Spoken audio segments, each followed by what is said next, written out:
चलिए बेटा, आज की वीडियो में आपके लिए पार्ट थर्ड लाया हूँ मोल फ्रैक्शन का। इससे पहले हमने बेसिक कंसेप्ट ऑफ केमिस्ट्री में दो पार्ट्स कर लिए। पहले हमने मोलैरिटी करा, उस पर न्यूमेरिकल देखे, फिर हमने मोलैलिटी करा, उस पर न्यूमेरिकल देखे। आज हम चलते हैं तीसरी तरह की concentration terms, mole fraction. Mole fraction क्या होता है बच्चे, कैसे कंसंट्रेशन बताता है? सबसे पहले आप इसकी डेफिनेशन लिख लो। It is defined as the ratio of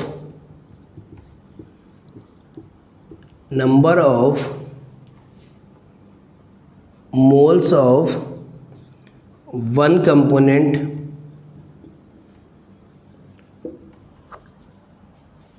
to the total number of moles of all the component।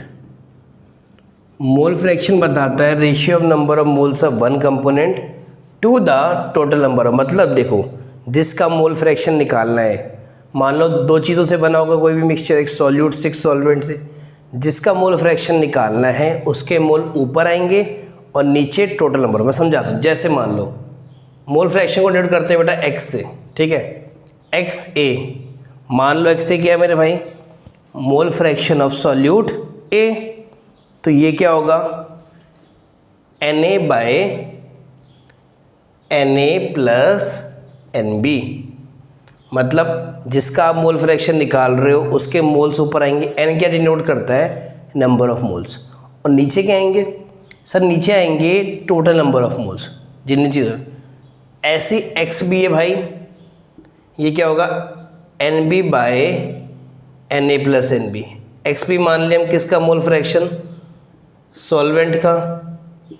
X A मान लिया मोल फ्रैक्शन किसका, मोल फ्रैक्शन किसका मान लिया हम, सॉल्यूट का। बात समझ आएगी नहीं आई?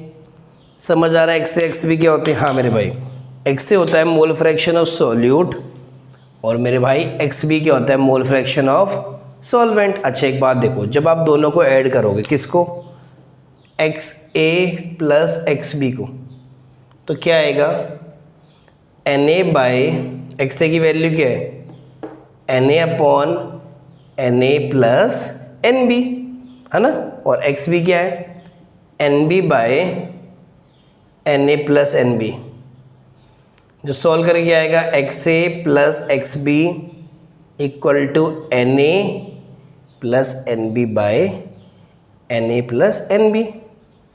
इससे आ गया तो क्या आ गया, क्या आ जाएगा, X A plus X B 1 आ गया, यानी X A equal to 1 minus X B. मैं आपको समझाता हूँ क्या मतलब है इसका।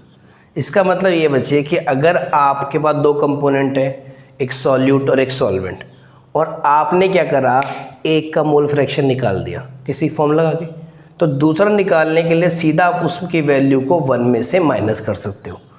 अगर आप फॉर्मूले से निकालो तो भी कोई दिक्कत नहीं है। अगर फॉर्मूला नहीं लगाना आपने, तो एक का मोल फ्रैक्शन आप निकाल दीजिए और दूसरे की वैल्यू को आप 1 में से माइनस कर दीजिए। आगे क्वेश्चन समझ, न्यूमेरिकल देखें ताकि चीज़ें और बेटर से समझ आए। पहला क्वेश्चन आपके सामने है, calculate the mole fraction of 2.5 gram of ethnic acid CH3COH, formula होता है इथेनिक एसिड का, इन 75 ग्राम ऑफ बेंजीन से। अच्छा देखो, जिसका मोल फ्रैक्शन निकालना है उसके मोल्स ऊपर आएंगे। तो अगर मैं लिख दूँ, देखो मोल फ्रैक्शन किसका निकालना है, इथेनिक एसिड, तो मोल फ्रैक्शन ऑफ इथेनिक एसिड यहाँ लिख दूँ।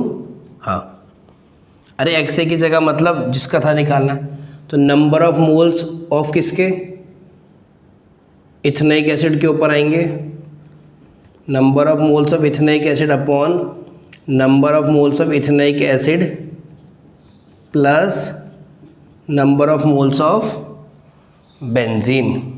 बेंजीन बात समझ आई नहीं आई भाई? जिसका मोल फ्रैक्शन निकालना है उसके मोल्स ऊपर आएंगे और नीचे आ जाएंगे आपके टोटल नंबर ऑफ मोल्स ना। एक्स से एक्स भी वही तो शो कर रहा था यार। एक्स से मतलब जिन जिन चीज़ों से बना है, तो अच्छा आप एक्स से एक्स भी से कर लो। अच्छा नंबर ऑफ मोल्स होते क्या है, जैसे इसके निकाल लो नंबर ऑफ मोल्स, तो मास बाय मोलर मास है ना। नंबर ऑफ मोल्स का फॉर्मूला आप कहीं लिख लो बच्चे, यहाँ पे मैंने आपको हर वीडियो में बता भी रहा हूँ कि नंबर ऑफ मोल्स क्या होता है मेरा, mass by molar mass.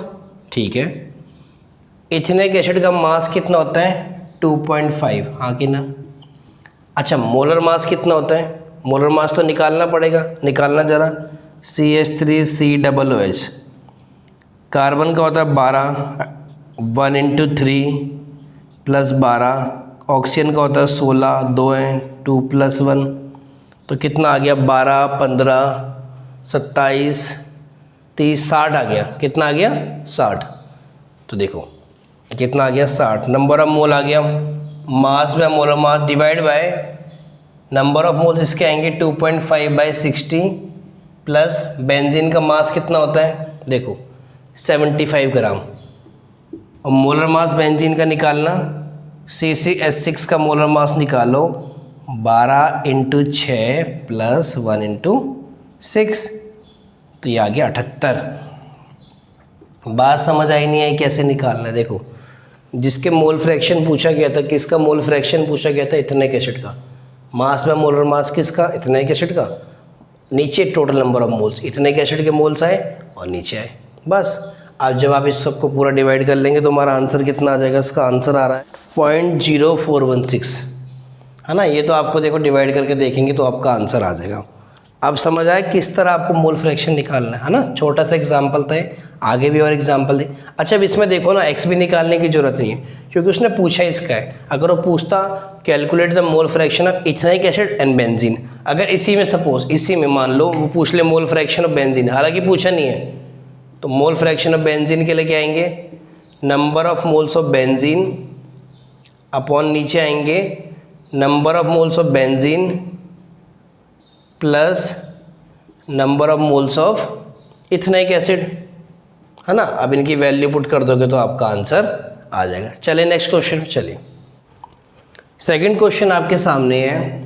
A solution is prepared by adding 60 gram of methyl alcohol to 120 gram of water, calculate the mole fraction of ethanol and water. ठीक है, अच्छा दोनों का मोल फ्रैक्शन निकालना। अब मेरी बात सुनो ना, अब क्या, अगर आपको पहले हम देख ले, चलो एक मोल फ्रैक्शन ऑफ मिथेनॉल, भाई मिथेनॉल का फॉर्मूला होता है CH3OH, क्या पता था नहीं पता था भाई, जिसे आप मिथेनॉल कहते हैं या मिथाइल अल्कोहल कहते हैं बेटे, उसका फॉर्मूला होता है XC। अगर फॉर्मूला नहीं आता तो हमें नहीं हो पाएगा, तो बेटा थोड़ा सा फॉर्मूला तो याद होने चाहिए। नहीं भी देखो तो ऊपर क्या आएगा, अगर मोल फ्रैक्शन का निकालता हूँ तो number of moles of methanol upon total number of moles, किस किस के भाई, मिथेनॉल के प्लस किसके आएंगे, वाटर के, हाँ कि ना। वाटर का फॉर्मूला तो पता होगा। अच्छा अब देखो ना, सबसे पहले मैं काम करता हूँ, मैं नंबर ऑफ मोल्स निकाल लेता हूँ किसके, मिथेनॉल के ना, फिर water. Number of moles of methanol, आपने का मिथेनॉल का फॉर्मूला, मोल्स का फॉर्मूला होता है मास बाय मोलर मास। कितना मास दे रखा है, देखो इसका मास देंगे ना मिथाइल अल्कोहल, कितना दे रखा है, चाहे मिथेनॉल बोलो चाहे मिथाइल अल्कोहल, कंफ्यूज मत होना ना। हाँ, मिथाइल अल्कोहल मास कितना दे रखा है 60 ग्राम, यही मिथाइल अल्कोहल है ना 60। Total number of moles of mass और मोलर मास कितना होता है CH3OH का निकालना जरा, 12 + 1 × 3 + 16 + 1, 17, 20, 32 आ गया। तो 60/32 आ गया, नहीं आ गया, है ना। सॉल्व करना जरा इसको, 4 8 जा 4 15 जा 60, 4 8 जा 32, तो नंबर ऑफ मोल्स आ गए 80, 15/8। अच्छा number of moles of water निकालना, मास कितना गिवन है 120, मोलर मास कितना होता है वाटर का 1 × 2 + 16, 18 आ गया, 2 9 जा 18, 260 आ गया, 60/9। दोनों के मोल्स निकाल दिए। अच्छा मोल फ्रैक्शन निकालना था किसका, इसका, इसमें पुट कर दो ना। देखो तो नंबर ऑफ मोल्स इस वाले फॉर्मूले में कह रहा हूँ ना, number of mole X of CH3OH कितना आएगा भाई, नंबर ऑफ मोल्स आ गए 15/8 divide by total number of moles, 15/8 + 60/9। हाँ कि ना?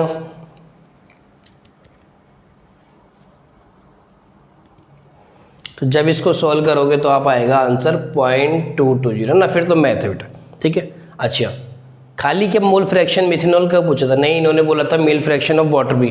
तो मैंने आपसे बोला ही है कि 2 मोल फ्रैक्शन के जैसे कंपोनेंट होते हैं, तो मोल fraction of methanol plus mole fraction of water कितना होगा?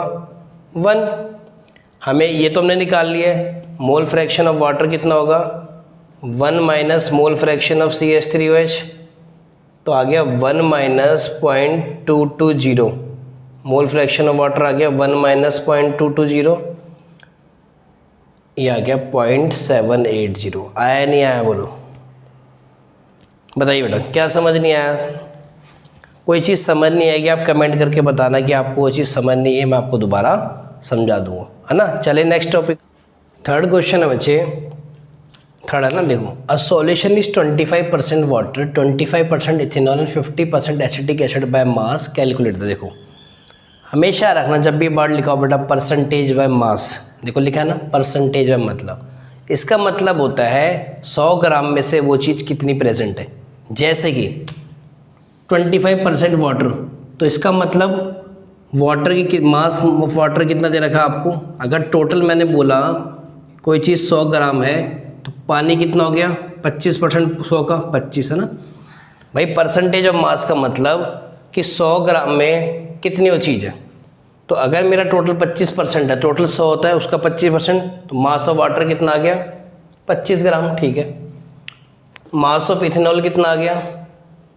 मास ऑफ इथेनॉल कितना आ गया भाई? ये भी 25%, यानी ये भी 25 ग्राम, ठीक है। 50% एसिटिक एसिड, तो मास ऑफ एसिटिक एसिड कितना आ गया? मास, ये परसेंटेज ऑफ मास एक टॉपिक होता है, मैं उसमें बताऊंगा आपको। परसेंटेज ऑफ मास में होता है कितना मास है ना। मास ऑफ एसिटिक एसिड कितना आ गया? 50 ग्राम। चलो ठीक है। अब क्या पूछा है? Calculate the mole fraction of each component. बारी बारी करें, चलो। सबसे पहले मोल फ्रैक्शन निकालते हैं वाटर का। तो वाटर का मोल फ्रैक्शन में क्या आएंगे? पानी के मोल ऊपर आएंगे, नीचे आएंगे total number of moles, number of moles of water plus ethanol. Ethanol का फॉर्मूला लिख दूँ सीधा, C2H5OH plus number of moles of acetic acid. बेटा जो आपका इथेनोइक एसिड होता है ना, उसे ही आप एसिटिक एसिड कहते हैं, ये तो पता होगा भाई। ये मान के चले हम लोग 10th करके आए हैं बच्चे, और उसमें तो ये सब चीज़ें बताई गई थी, ठीक है। अब सुनो कितना आ गया? नंबर ऑफ मोल होता है मास बाय मोलर मास। मास कितना है? 25। मोलर मास कितना होता है H2O का? देखना 18 होता है, वैसे तो दिखा दूँ, देखो 1 × 2 + 16 कितना आ गया? 18। तो 25 / 18 आ गया ऊपर वाला part, mass by molar mass. नीचे क्या है? इसके मोल प्लस इथेनॉल का मास कितना दे रखा है? 25। मोलर मास कितना है C2H5OH का?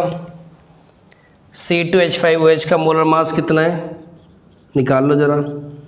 12 × 2 + 1 × 5 + 16 + 1, तो आ गया 12 × 2 = 24, 29, 30, 46। आया नहीं आया? प्लस इथेनोइक एसिड के मास कितना गिवन है? 50, है ना। मास तो कितना है गिवन है इथेनोइक एसिड का? देखो मास और मोलर मास कैसे निकालेंगे मेरे भाई? मोलर मास निकाल लो, CH3COOH का 12 + 1 × 3 + 12 + 16 × 2 + 1, 12 + 3 15, 15 12 27, 28, 60 आ गया, है ना। तो देखो आया नहीं आया बच्चे? आप बताया नहीं आया? बताओ।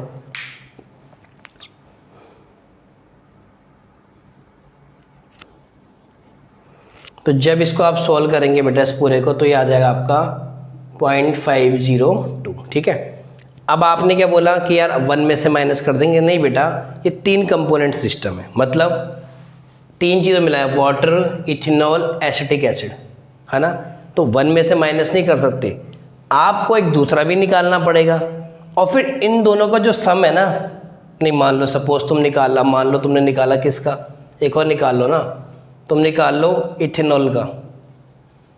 तो इथेनॉल का कितना आएगा, अब तुम्हें मान लो इथेनॉल का निकालना, तो मास कितना गिवन है 25, मोलर मास कितना होता है इसका 46 है ना, 25/46 अपॉन 25/46 प्लस 25/18 प्लस 50/60। तो ये कितना आ रहा है बेटा, ये आपका आएगा 0.196।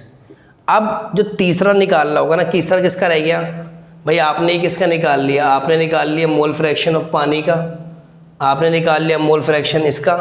अब जो तीसरा होगा ना, देखो मैं आपको समझाता हूँ क्या, थोड़ा सा रब कर दूँ, हाँ इसको मिटा दो ना थोड़ा सा, चलो क्वेश्चन मिटा दो। अब जो देखो होगा क्या ना, देखो x ethanol, mole fraction of ethanol plus mole fraction of water plus mole fraction of CH3COH बराबर किसके आएगा 1 के ना। अब आपने क्या निकाल लिया, इथेनॉल का निकाल लिया कितना आपने 0.196, पानी का आपने 0.502 plus mole fraction of CH3COH बराबर 1। तो मोल फ्रैक्शन ऑफ CH3COH आ गया 1 माइनस 0.196 माइनस 0.502। तो इसका आंसर कितना आ जाएगा आपका 0.302। आया समझ नहीं आया, अरे ऐसे नहीं निकालना तो फॉर्मूले से निकाल लेना कि भाई जिसके CH3 के CH के मोल ऊपर नीचे टोटल नंबर ऑफ मोल। आया समझ बेटा। तो इस वीडियो में बच्चे इतना ही करेंगे। नेक्स्ट वीडियो में आपके लिए लेके चलूँगा आपको मास परसेंटेज। मास परसेंटेज कैसे निकालते हैं, कई सारे तरीके हैं, मास परसेंटेज में सिखाऊंगा कुछ न्यूमेरिकल। तब तक मिलते हैं नेक्स्ट वीडियो।